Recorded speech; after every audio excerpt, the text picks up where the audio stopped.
volley, but getting past people, and he's put Hazard in here, and Hazard.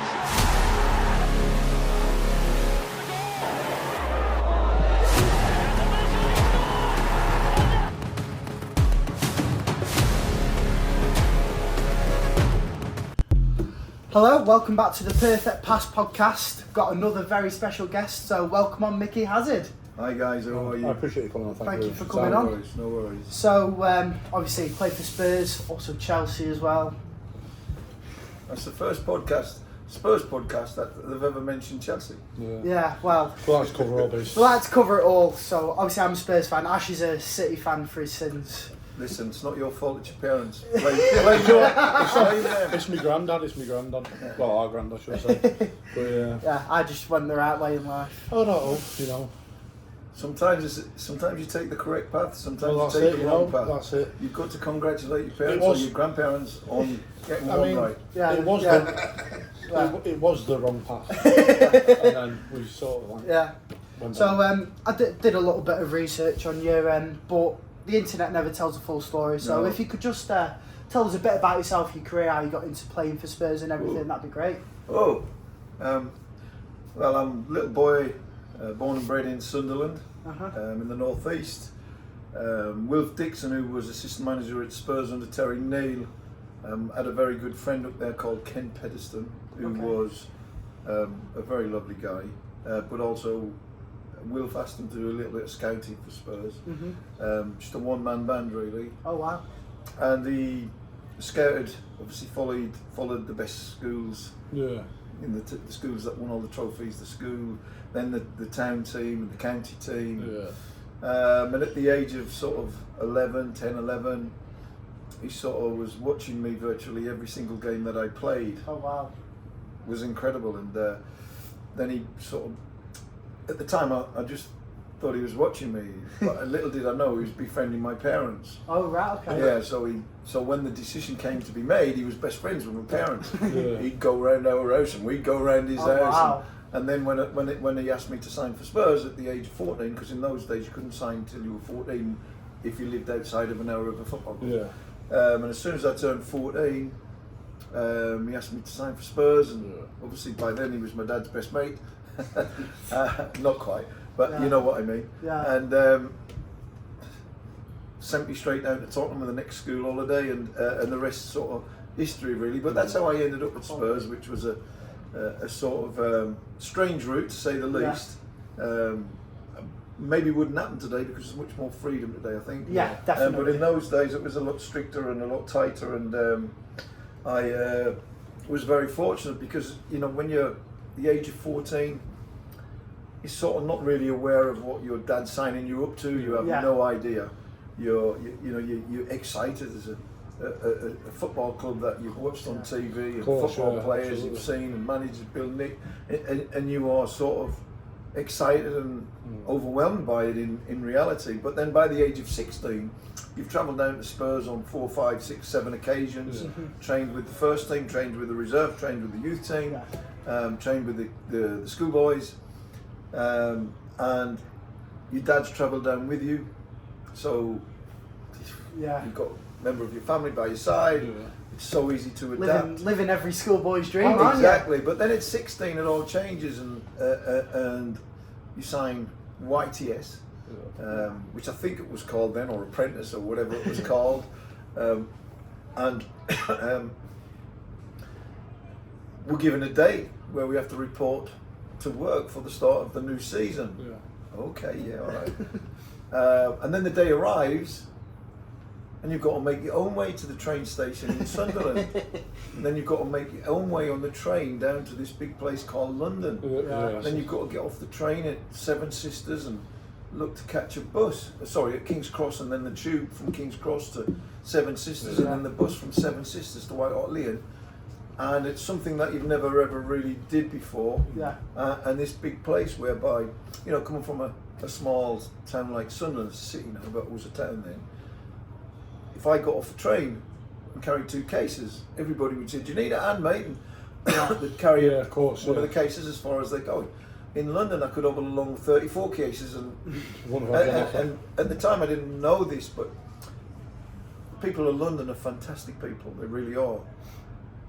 Once you get to know them, Yeah. they're so kind and caring and giving. But before they get to know you, they're very selective or protective of Yeah. themselves. So Of course, yeah. it was a very hard settling in period, and I got very, very homesick. You know, and I'd never really waited on myself hand and foot. I never had to find my way onto a train or onto a Yeah. tube or anywhere. And so, excuse me, you can imagine my first trip down by myself. It was heartbreaking. Yeah, I can imagine. Yeah, it's like you grew up quite quick, like into adulthood kind of thing. Well, I think that at 16, you've just left school. You're still a boy, Yeah. and you either melt or you grow into a man.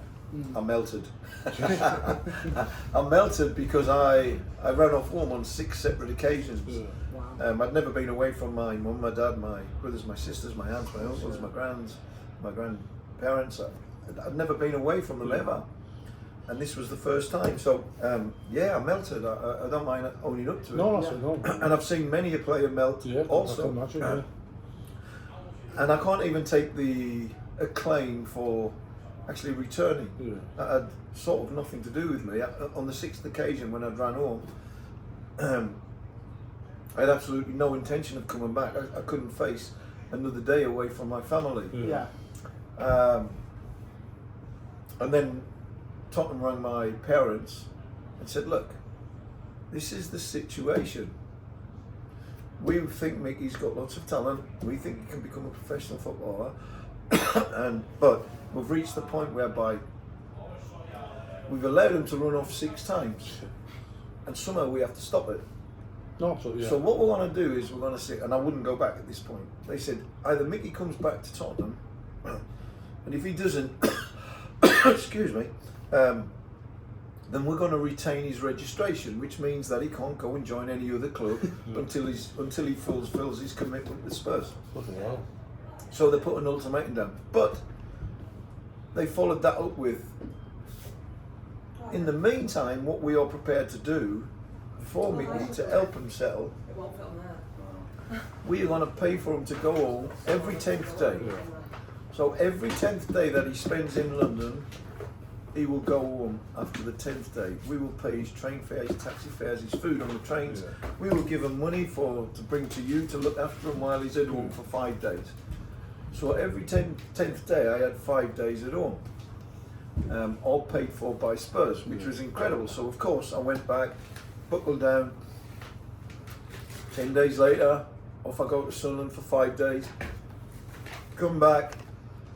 10 days later. So the fact that it was 10 days rather than 6 weeks, sort of helped me settle in. The problem was that this deal was for 2 years. Right. So basically, every 10th day, I went home. They gave me food, money, expenses. I was on 16 quid a week, and they were giving me 100 quid spending money. This is every 10th day. I was getting £100 spending money. Yeah. Wow. You know, to travel and eat and drink, and I got used to it. So after about 6 months, I'd completely settled. I was over the homesickness. I'd completely settled. I was starting a love life in London, make friends and everything. But I was getting this 100 quid every 10 days. I was on 16 quid a week. I don't want to lose this 100 quid. Yeah. So for the first 6 months, I used to use it, going home and travelling and doing all that. But then I sort of carried it on for about another 8 months, getting the 100 quid a week, but not going home. Yeah. So I had this 100 quid every 10 days and I wouldn't go home. And then one day, out of nowhere, the guy I lived in Digs with said to me, "Do you fancy going out tonight?" I said, "No, come on, man. I'm not supposed to be here. I'm supposed to be in Sunderland." Yeah. And he says, "Yeah, but no one's going to catch you. We'll go to the Kubrick Club. Have you heard of the Kubrick Club? It used to be opposite the stadium where all the players like." I said, "All right." We went to the Cuba Club. I walked to the bar to get a drink for me and my friend. Who's standing at the bar? My youth team manager, Peter Sweet. And he says to me, "I'll see you on Monday."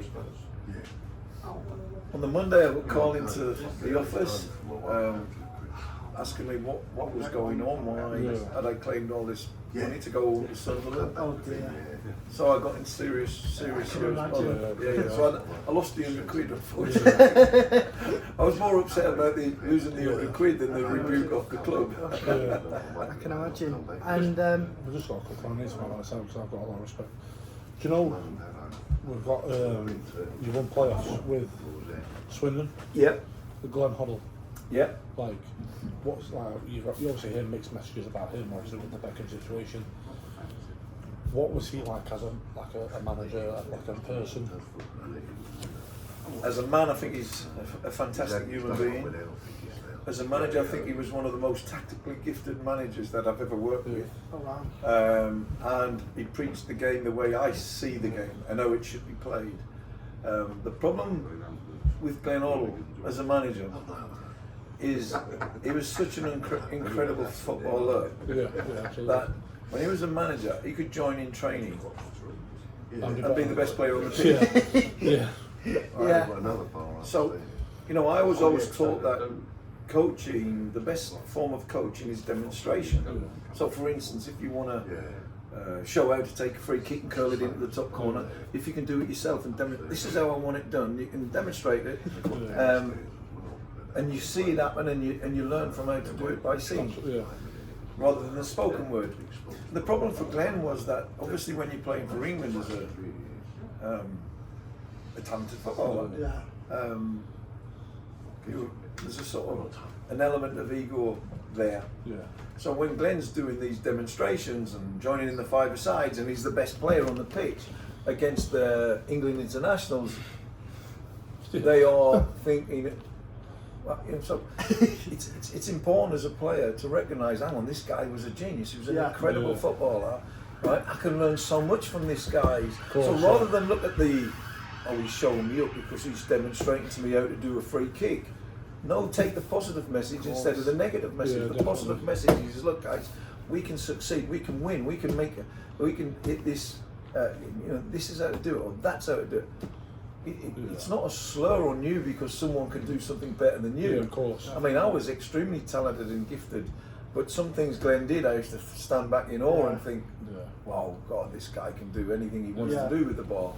So, if I say who were the two most influential players and managers, oddly enough, in my lifetime and on my career, I would have to choose Glenn Hoddle and Ozzy Ardiles, because not only were they clever thinking footballers and managers, they were incredibly gifted. So there was so much to learn from, but more importantly than that, they took the time to actually help youngsters also. That's brilliant. So they would always turn to me and give me advice on how to do this or how to do that as well. And I would, being the person that I was, I would take on board what I liked and ignore what I didn't like. But they were, as far as I'm concerned, Glenn was a genius, Ozzy was a genius. And ultimately, for both of them not to be in English management today and be successful England managers is England's loss, not ours.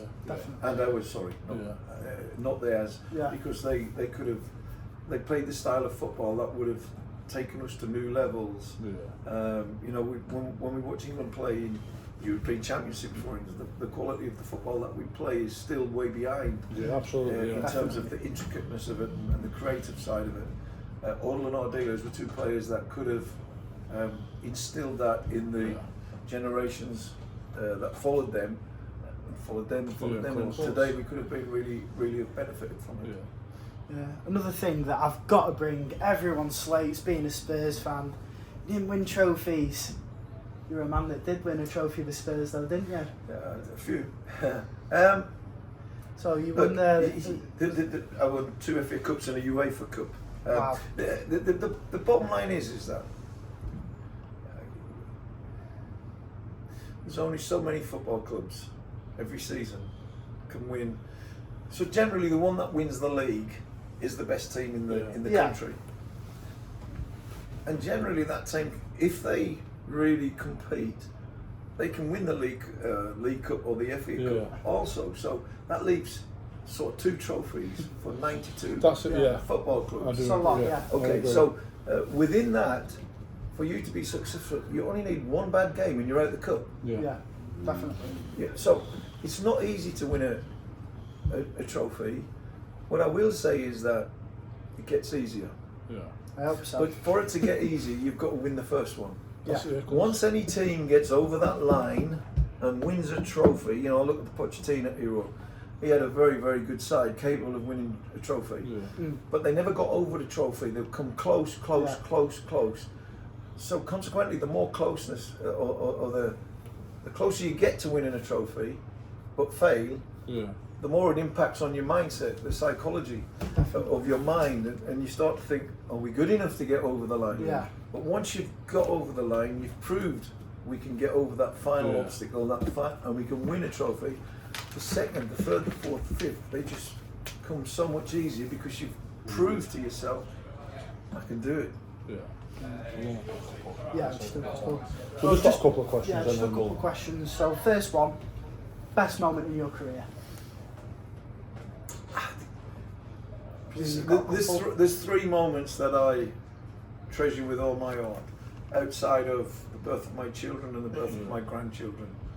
The first would have to be scoring the winning goal in the semi-final of the UEFA Cup, where I lost the contact lens, had to vacate the pitch after scoring, go off the pitch into the dressing room, couldn't get the lens back in my eye. The assistant manager, Peter Shreves, had to come down from the director's box to help put this lens in.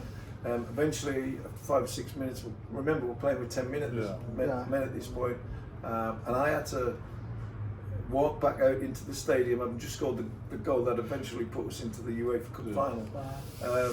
And the reception that I got as I re-entered the stadium and the pitch was just wow. So from a personal point of view, that was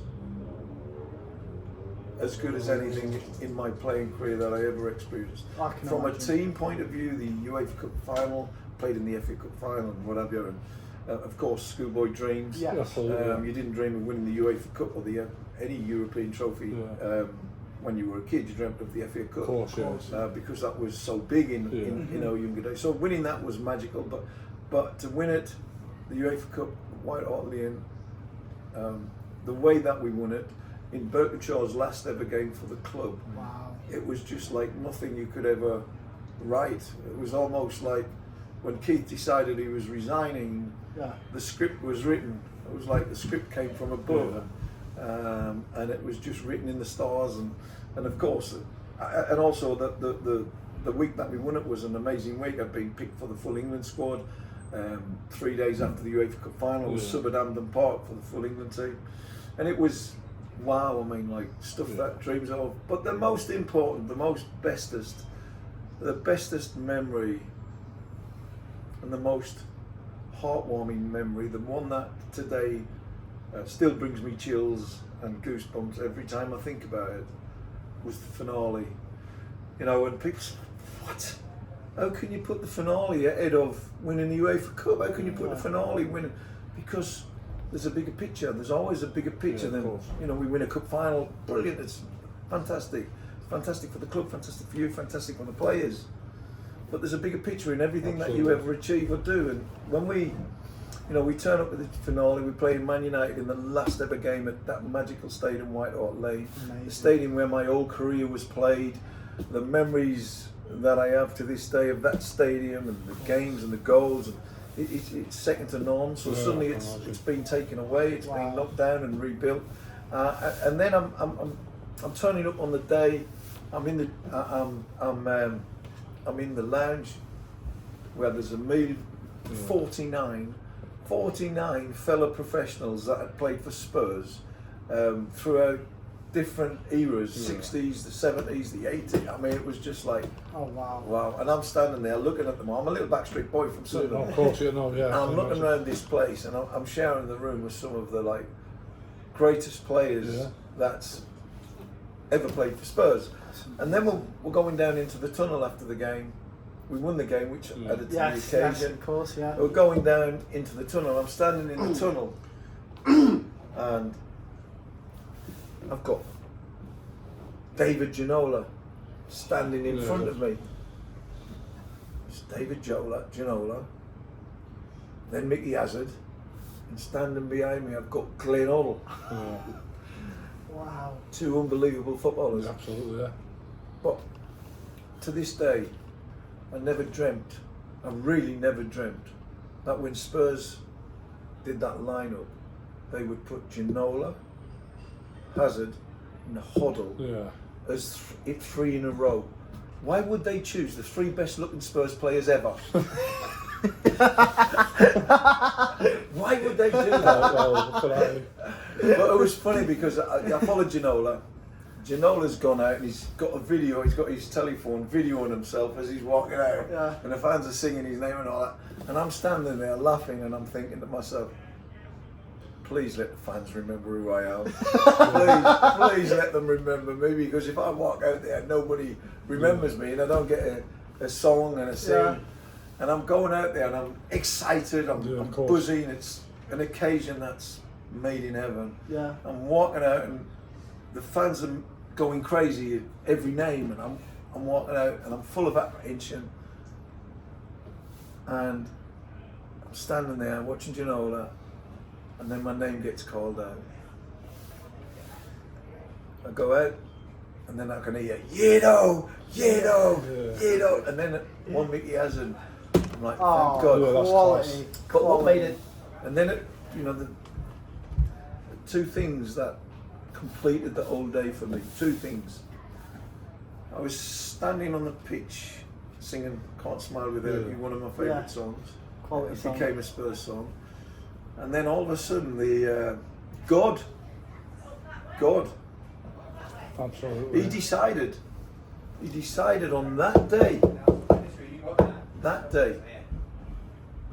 and he's not supposed to show any favouritism whatsoever, because he loves everybody the same. But that day he decided to show what football club he loves. When he let it rain, chuck it down with rain, and then all of a sudden there was a rainbow that went from the cockerel to the shelf. It was like, wow. And then of course I went home. When I got home, someone had taken a picture of me standing in the tunnel just as I was being introduced to the crowd.